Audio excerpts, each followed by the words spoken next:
Hello everyone, कसे आहात तुम्ही? मी सोनम, तुमचं सोनम्स रेसिपीजमध्ये स्वागत आहे.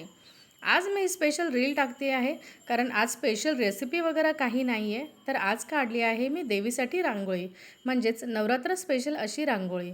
मी रांगोळीच्या माध्यमातून देवी दाखवण्याचं ट्राय केलेलं आहे. मला कमेंट करून नक्की सांगाल की मी रांगोळी कशी काढली आहे ते. आणि आज मी तुम्हाला माझं दाखवणार आहे देवघर, म्हणजेच नवरात्र स्पेशल म्हणून मी असं हे केलेलं आहे आणि आम्ही नवरात्रीमध्ये कसं वेगळं करतो ते दाखवण्याचा मी आज प्रयत्न केलेला आहे.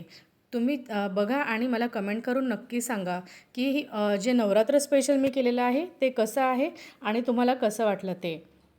सर्वात प्रथम मी इथे घेतलेला आहे नवरात्रीचा जो घट असतो तो घट. आम्ही ताम्हणामध्ये घट ठेवतो आणि इथं आहे अखंड दिवा, जो 9 दिवस दिवा कंटिन्यू चालू राहतो तो दिवा. हे छोटंसं असं डेकोरेशन ट्राय केलेलं आहे करण्याचं. आणि नारळालाच मी हे असं देवीचा मुखवटा आणि देवीचा ड्रेस घालून करत असते. आणि हे आहे माझं छोटंसं असं देवघर, म्हणजेच जे रोजची पूजा करते ते देवघर हे इथे आहे. आज देवाला नैवेद्य दाखवलेला होता आणि ही रांगोळी काढली होती.